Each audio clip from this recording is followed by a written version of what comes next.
Have you been trying to use the law of attraction to attract love, but it doesn't seem like anything is happening? I'm Carissa, and I help high vibe women heal their hearts and attract new love. So today we're talking about the 10 most common mistakes that people make when they start using the law of attraction to attract love. Mistake number 1, focusing on the law of attraction first instead of their own healing. So, a lot of times, because of the way that the law of attraction is taught by so many, we absorb the teaching and then we start to jump into vision boards. We get really excited about creating the feeling of having the thing that we want, and we do all of that kind of stuff that is widely taught by LOA teachers, rather than doing the deeper healing of our energy, which is what's necessary to actually get the law of attraction to work properly. So, or not properly, it's always working properly, but it's just not always working the way that we would like it to work.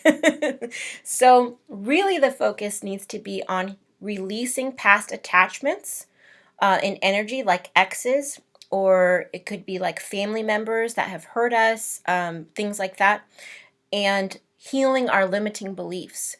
And if we work on those things, then the law of attraction can work really easily and not encounter resistance, because we are naturally magnetic to what we desire. The reason we have the desire for it is because it's out there for us, and it's that thing in us is calling out to its equal in energy out there in the world. So we want to do our healing work because that clears out the obstacles in between us and what we want, and lets the law of attraction work really smoothly to bring that thing in for us. And if you want some help doing that, you can check out my free ebook, The Heartache Cure, at theheartachecure.com. Number 2, common mistake for using LOA to attract love is ignoring the work in objective reality. So when we're doing any kind of manifesting work, we always want to work in objective reality, which is our everyday life, and in energy. And sometimes what we'll do is we'll do some energetic work, we'll do some manifesting stuff, but then we'll still stalk our ex on Instagram instead of blocking them, or blocking their number on our mobile phone or something like that. So stop stalking your ex. It's the best thing that I can tell you for that. Do your work in objective reality. Do the things that you know you can do right now before you dive really heavily into the whole energetic side of things. Number 3 is not being specific enough. So it's like when you think of a future relationship, when you think of a healthy love relationship that you want to have, you don't have any deal breakers. They cannot, these things cannot be there, and you don't have a list of must-haves. So it's I've got to have these 5 qualities in my relationship in the future. I cannot be in a relationship with someone who has these 5 deal breakers. If you don't have an idea, if you don't have clarity around what you want and what you do not want in a relationship, then you're sending out what Wallace Wattles calls vague longings and unformed ideas.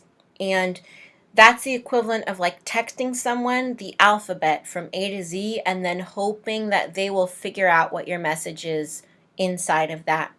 A lot of people have a difficult time with this because they think, well, God loves me, God knows what I want, or the divine knows what I want, whatever word they're trying to use. And here is where it gets tricky, because God and the universe are not the same thing. Stick with me for a minute and I'll explain what I mean. I don't mean that you need to that some people call God the universe and that's wrong. That's not what I mean at all. I mean, they are actually 2 different things. In the same way that you are a spirit and a body, right? God is the spirit and the universe is the body of God. So in the same way that your spirit, the same way that your body is subject to certain physical laws like gravity, your spirit is subject to certain metaphysical laws like the law of attraction. And so sometimes what people will do is they're like, well, God knows what I want, God loves me, these kinds of things. Yes, God does.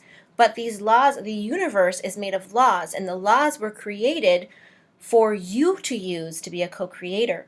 So you need to use them by being specific and stating what you want. That's what it means to be a co-creator. It means you understand the laws and you're going to take responsibility for using them with intention.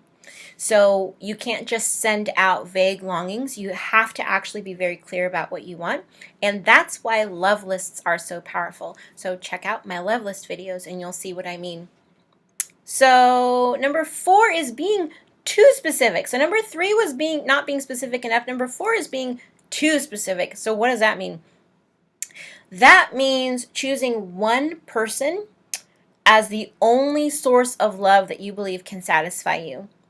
And that is actually a scarcity belief in action. It's a really, really deep scarcity belief in action. And you can see that a lot of people have that particular scarcity belief that, like, there's only one person in the world who can satisfy my desire for love. You can see that by, like, the popularity of, love spells to attract a specific person and those kinds of things. And my personal philosophy about that, and I know that there are a lot of people that disagree with me about that, and that is fine.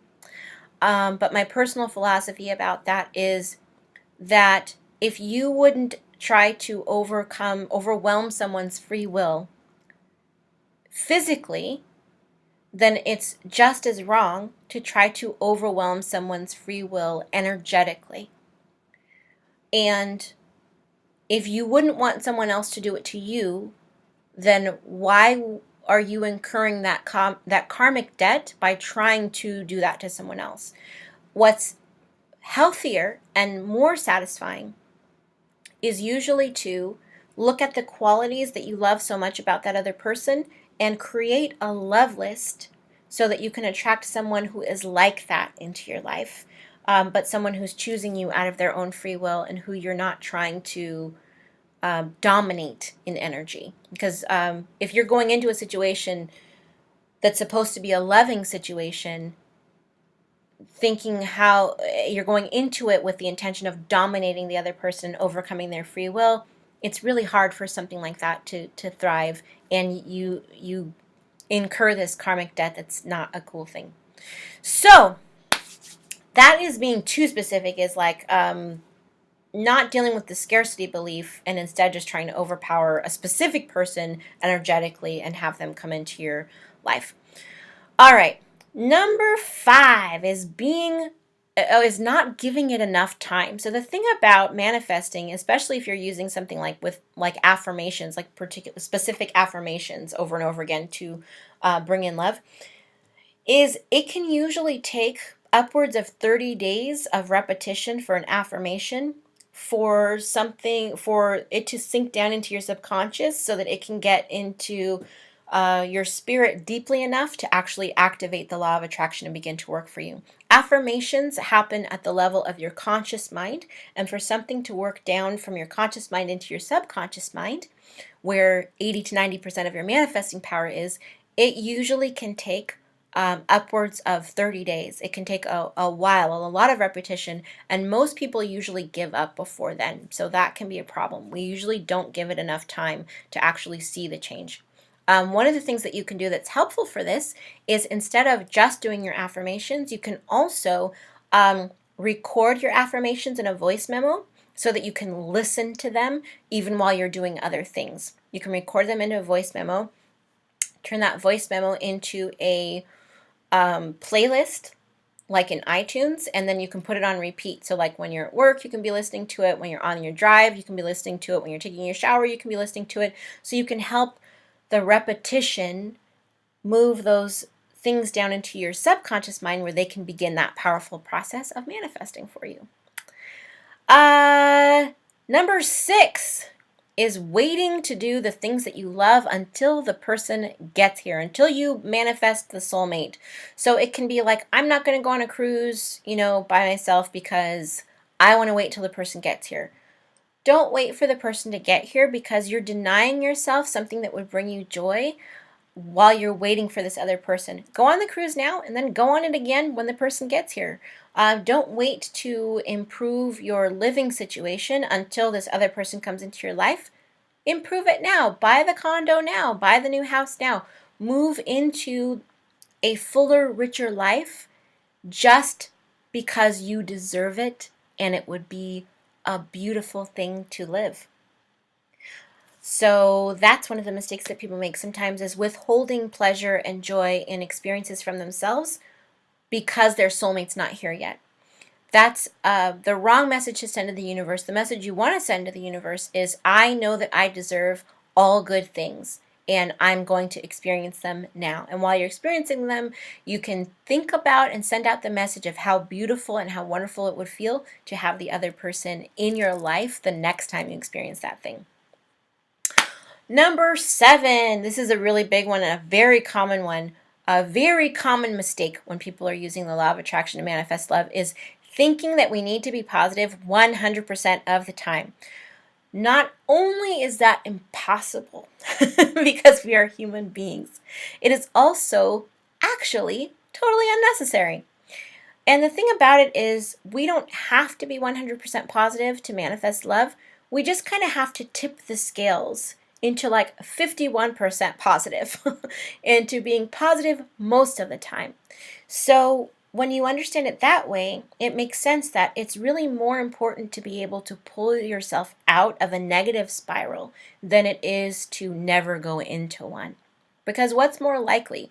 That you're never going to go into a negative spiral, or that you're going to just need to come out of one? That's much more helpful to understand and to be able to do.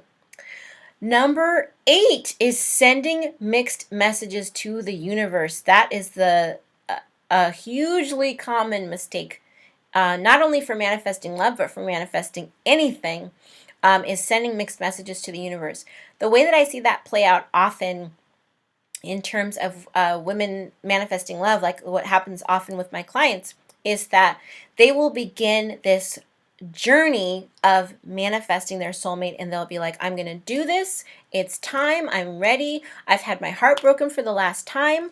I'm starting to get older. My friends are getting married. I want this to happen, and so I'm ready to do this now.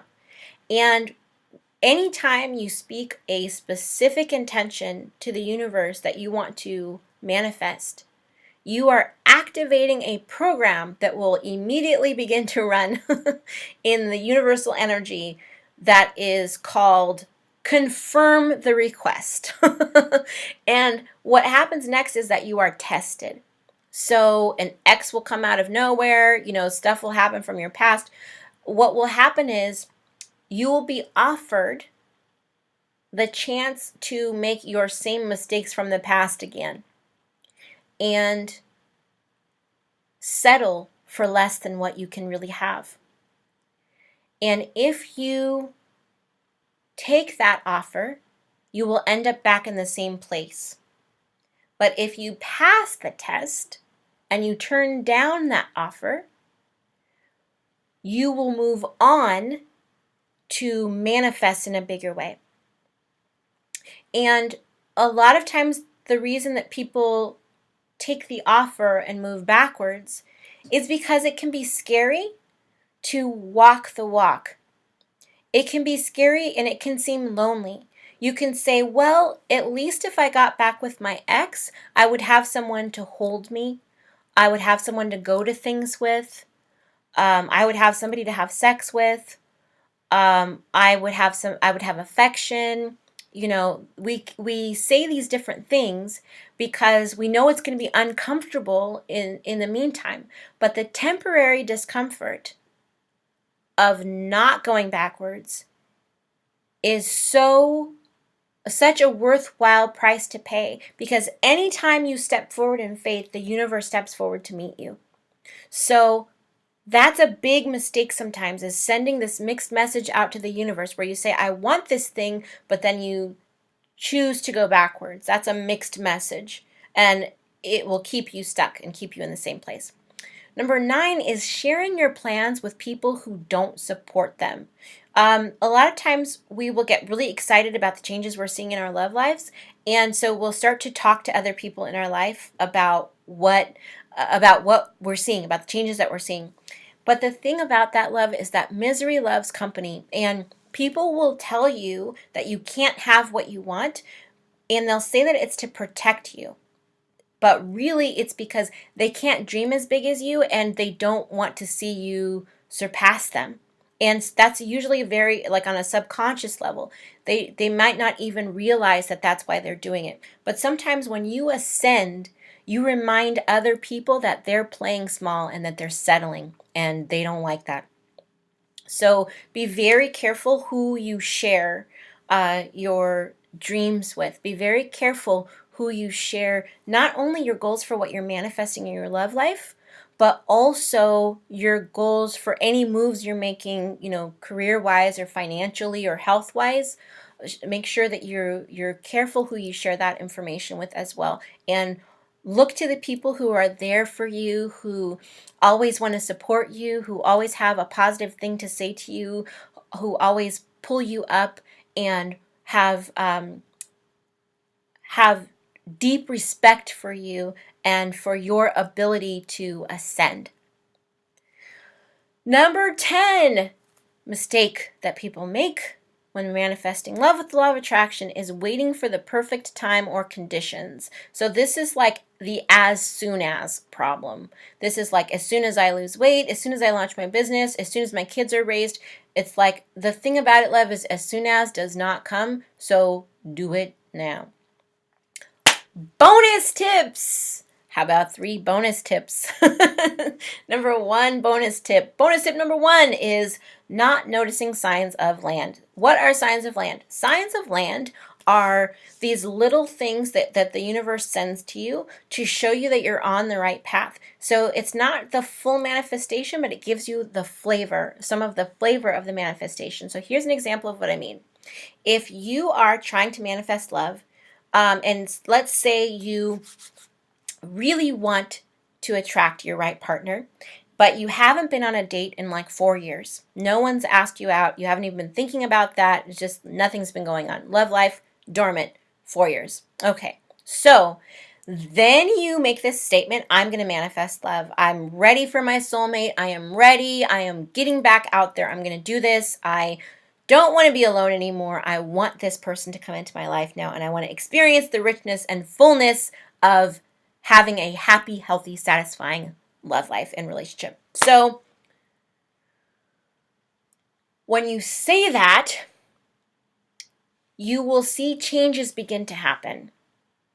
Those changes are signs of land. So let's say no one was asking you out before. Now you are being asked out, and you go out on a couple of dates, and they're not mind-blowing. They're pleasant, but it's a couple of dates. Okay, that's a sign of land. You didn't manifest your soulmate on the first date, but you are dating now, and you weren't dating before. So it's giving you the flavor of what you wanted, and it's showing you that you're moving the needle in the direction that you want it to go in. So not noticing those signs of land are one of the big ways that we shoot ourselves in the foot metaphorically when it comes to, or figuratively, when it comes to manifesting love. That's a big deal. So notice the signs of land, and you can even start journaling them. Keep track of them, because the more evidence you give yourself and your subconscious that you are making changes, the more powerful you will become as a manifester. You just have to keep reminding yourself of your power so that will keep strengthening it. A lot of times we just forget we have it, and we stop nurturing it because we're not focused on it. But what you focus on, you increase. So if you focus on your powerful manifestations, you will increase powerful manifestations in your life. All right. Number 2 bonus tip, not thanking yourself. You have got to thank yourself. It's one of the most powerful ways that you can heal your energy is to thank yourself. Look in the mirror when you get one of those signs of land. Look in the mirror and say, thank you, thank you, thank you. I love you, I love you, I love you. Look in the mirror and do that. When you thank yourself, you are reinforcing that you are a powerful manifester, and it's a really big thing for you to do. Number 3 bonus tip is comparing your current self to your past self instead of comparing your current self to other people. When you can focus on the space between where you are now and where you were before, it's more evidence of your power as a manifester, and you're giving that evidence to your subconscious, and you're reinforcing it and reinforcing it and reinforcing it. So, whenever you have the temptation to look at other people and feel jealous or envious of how they seem to be manifesting love and you're not, they're in a great happy relationship and you're not, instead refocus on how far you have come and how much you love yourself now, and how much respect you have for yourself now, and how much you've grown. And then you will begin to see big changes with the law of attraction, manifesting love. So, for more tips on how to heal your heart and attract that deep, soulful, stand the test of time, committed love that your heart craves and desires and deserves, subscribe. And remember that self-love is the best love. So, put your healing first, love yourself best, and all other love will flow to you. Take care.